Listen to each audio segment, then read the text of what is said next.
Madame Stepanov, vous avez la parole. Merci. Alors, le rapport qui nous est présenté me rappelle un petit peu un catalogue d'un certain nombre de bonnes idées et de bonnes actions, mais il passe malheureusement à côté des deux grandes tendances structurantes de fond des dernières années. D'un côté, je pense à l'organisation de l'enseignement supérieur et de la recherche autour des pôles d'excellence. Depuis une vingtaine de dernières années, le classement de Shanghai, notamment, a été complètement conçu à partir de cette logique des pôles d'excellence et donc du nombre de publications qui peuvent être issues de ces pôles.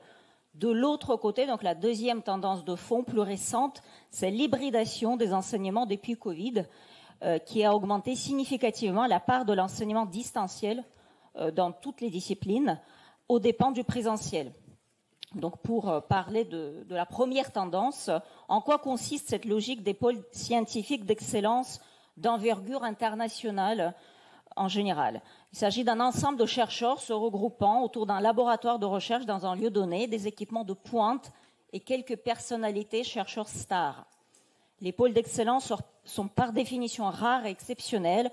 Leur excellence se mesure par le nombre et la qualité des publications produites et par l'influence que ces publications ont sur des collègues chercheurs. En mon sens, votre rapport aurait dû commencer, voire être organisé autour de ces pôles d'excellence de notre région.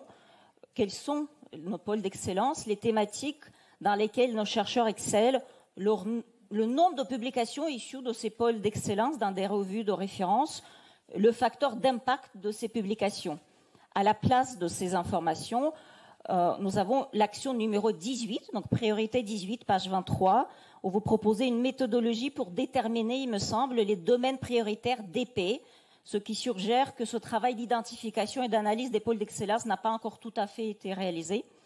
Mais alors voilà, comment concevoir une stratégie régionale de l'enseignement supérieur et de la recherche sans identifier clairement ces pôles d'excellence et miser là-dessus.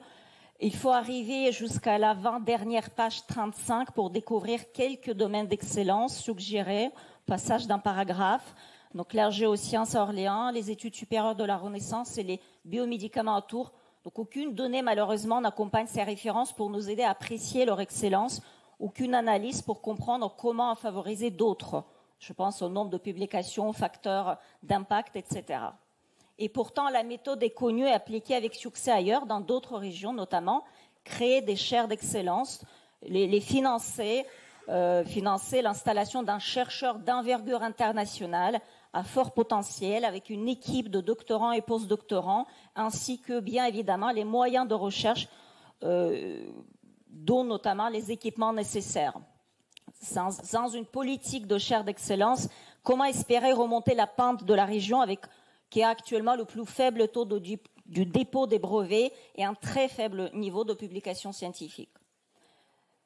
Nous regrettons donc que l'action, donc il y a une action qui est en position 14, d'accueil et d'accompagnement attractif pour les chercheurs, ne fait aucune référence à la logique de création de chaires d'excellence. Sur la deuxième tendance que j'ai évoquée, donc l'hybridation des enseignements, le paysage de l'enseignement supérieur vit depuis quelques années une mutation majeure vers une plus grande hybridation des enseignements. L'enseignement distanciel prend de l'ampleur et offre des opportunités uniques à tous les étudiants, où qu'ils soient géographiquement, à suivre la meilleure formation du monde dans n'importe quel village de France, en se connectant tout simplement en ligne.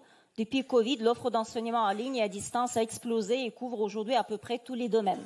Comment expliquer que les 36 pages du rapport ne mentionnent jamais ce format innovant? Le distanciel aurait pu pourtant représenter une véritable opportunité pour notre région, si peu pourvue d'établissements universitaires et souffrant du faible taux de poursuite d'études supérieures. Vous nous dites qu'il nous manque une école vétérinaire, une école d'agronomie, un institut d'études politiques et probablement d'autres.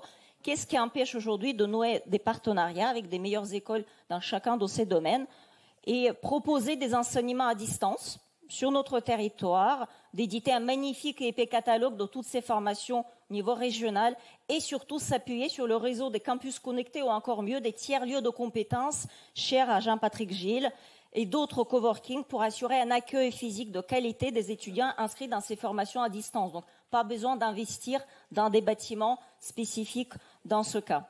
Donc soyons ambitieux, visionnaires et innovants pour saisir les tendances du moment et en profiter pour sortir cette région de sa position de dernière de la classe en matière de l'enseignement supérieur et de la recherche.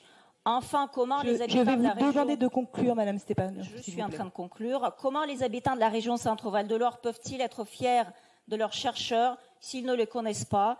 Pourquoi la région ne consacrerait-elle pas systématiquement une page de son magazine régional à mettre en lumière une découverte, un chercheur, un projet de recherche en cours? Quelle meilleure action concrète, exemplaire pour réconcilier la science et la société? Je vous remercie.